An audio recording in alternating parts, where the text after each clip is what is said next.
saya prihatin dengan kasus Ibu Ira Puspadewi dan 2 direksi ASDP yang lain. Karena bagi saya ini cermin retak dalam penegakan hukum di negeri ini.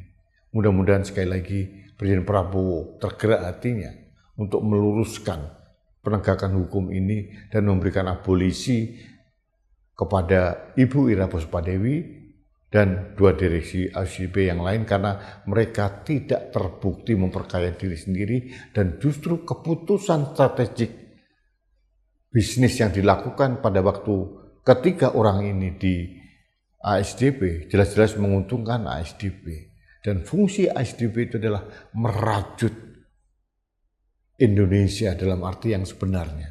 Mereka menghantarkan semua logistik antar pulau terpencil. Mereka menghantarkan orang dan itu merajut dan kita merasa inilah Indonesia yang sebenarnya dan ada peran ASDP di sana dan sekarang pada saat ASDP untung ada peran positif dari seorang Ira Puspadewi dan 2 direksi yang lain.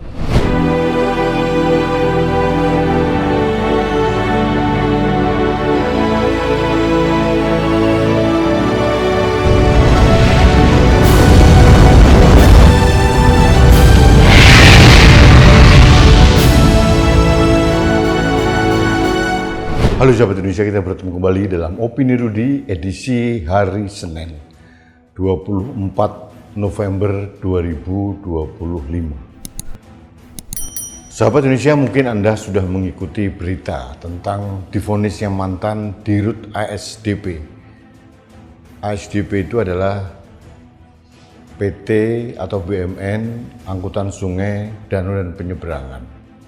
Ira Puspadewi, seorang profesional yang sukses berkiprah di luar negeri, menjadi direktur regional perusahaan multinasional, kemudian oleh Pak Dahlan Iskan waktu itu pada saat beliau menjadi Menteri BUMN ditarik ke Indonesia, diminta untuk mengabdi kepada negara dan bangsa.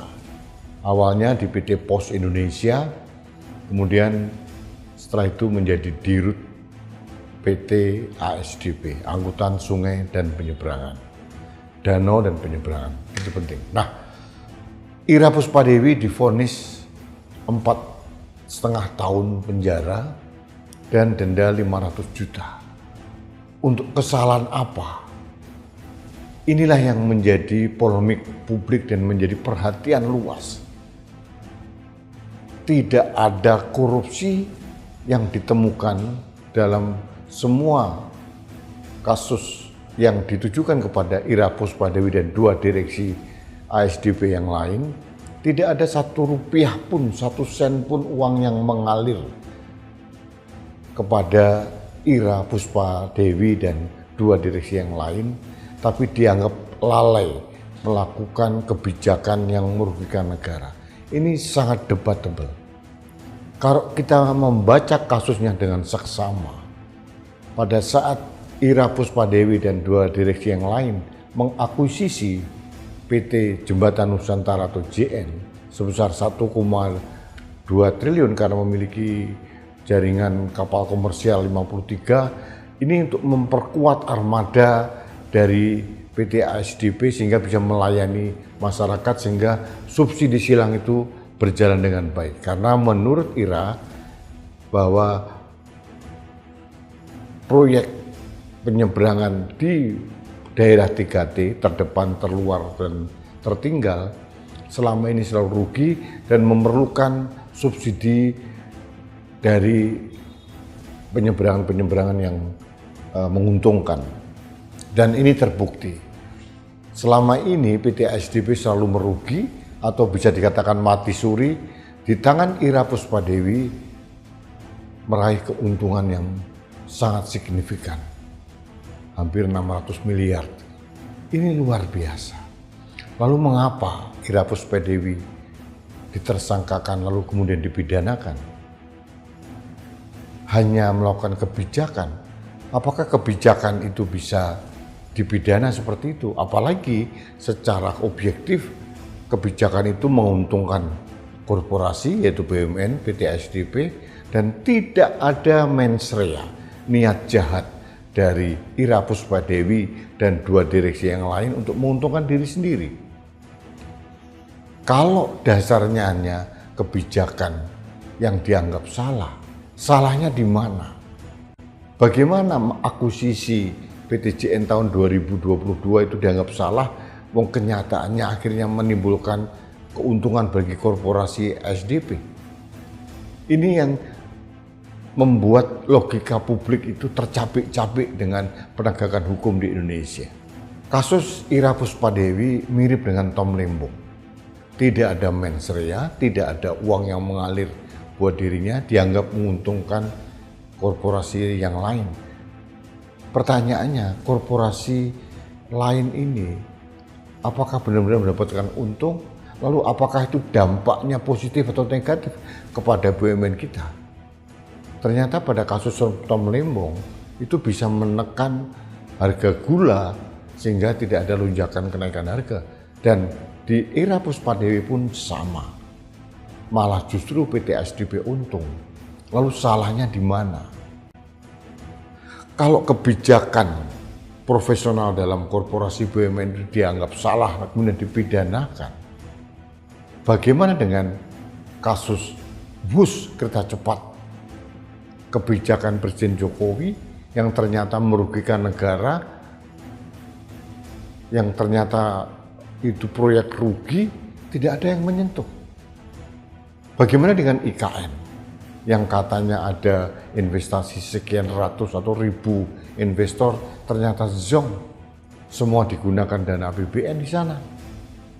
Kebijakan yang merugikan negara. Kemudian kebijakan Jokowi yang lain, membangun jalan tol yang akhirnya membuat BUMN karya berdarah-darah. Kebijakan tentang pembangunan bandara Kertajati misalkan, sekian triliun uang negara menguap. Kenapa mereka tidak menyentuh seorang Jokowi? Kalau ini dianggap kebijakan itu salah. Lalu Nadiem Makarim juga tidak ada mens rea, tidak ada uang yang mengalir dalam dirinya, tidak memperkaya diri sendiri. Ini hanya kebijakan yang waktu itu direkomendasikan oleh tim dan ternyata dianggap itu visible dan dilaksanakan. Ini bagi saya membuat bingung dalam penegakan hukum di negeri ini. Seorang profesional yang menguntungkan korporasi yang mempunyai peran kuat untuk merajut pulau-pulau kita yang berserak sekian ribu pulau itu dijahit oleh PT SDP, lalu ternyata korporasinya itu untung, kok malah direksinya dipidanakan. Saya hanya mempertanyakan kemana nurani para penegak hukum, kemana nurani para hakim. Jujur saya sedih melihat kasus Ira Puspadewi, seorang profesional sukses,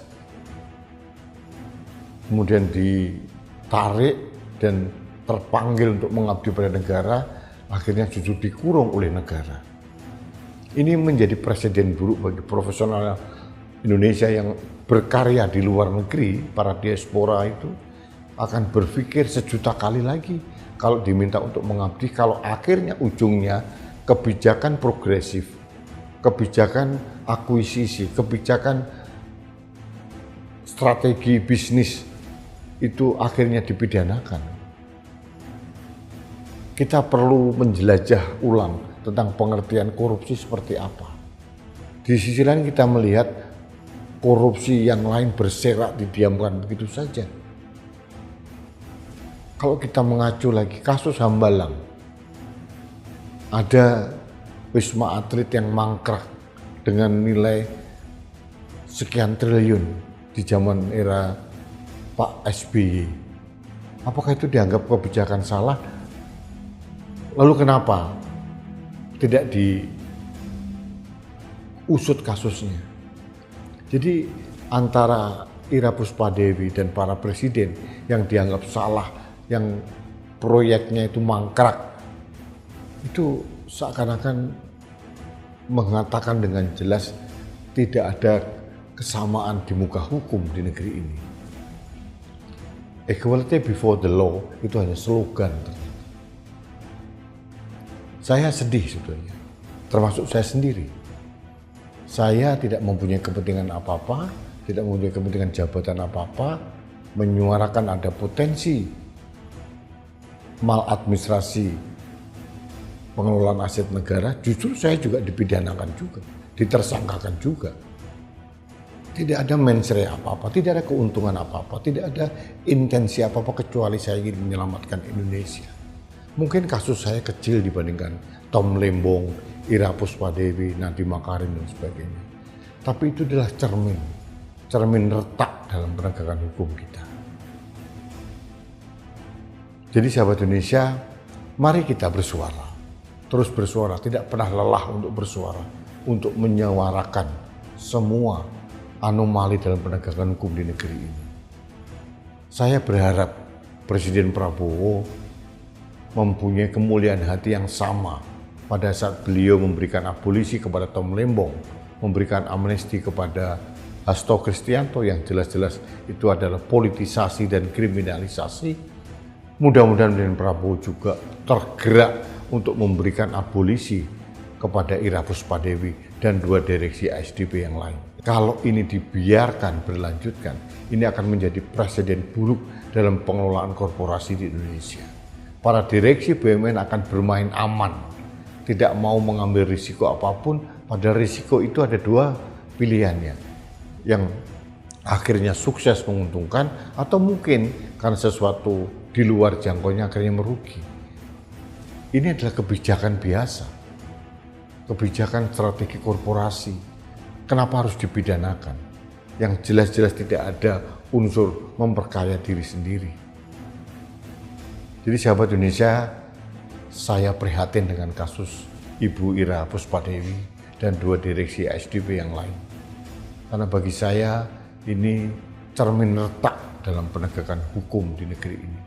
Mudah-mudahan sekali lagi Presiden Prabowo tergerak hatinya untuk meluruskan penegakan hukum ini dan memberikan abolisi kepada Ibu Ira Puspadewi dan 2 direksi ASDP yang lain karena mereka tidak terbukti memperkaya diri sendiri dan justru keputusan strategik bisnis yang dilakukan pada waktu ketiga orang ini di ASDP jelas-jelas menguntungkan ASDP dan fungsi ASDP itu adalah merajut Indonesia dalam arti yang sebenarnya. Mereka menghantarkan semua logistik antar pulau terpencil. Mereka menghantarkan orang. Dan itu merajut dan kita merasa inilah Indonesia yang sebenarnya. Dan ada peran ASDP di sana. Dan sekarang pada saat ASDP untung ada peran positif dari seorang Ira Puspadewi dan 2 direksi yang lainnya. Sahabat Indonesia, inilah yang ingin saya sampaikan. Saya mengetuk hati Presiden Prabowo agar memberikan abolisi kepada Ibu Ira Puspadewi. Karena menurut saya dia telah dikriminalisasi. Dia tidak berhak sehari pun menghuni penjara. Karena apa yang dilakukan tidak salah, justru menguntungkan korporasi dan menguntungkan negara dalam upaya merajut atau menjahit keberagaman berseraknya pulau-pulau di Indonesia. Saya kira itu ingin saya sampaikan dalam kesempatan ini.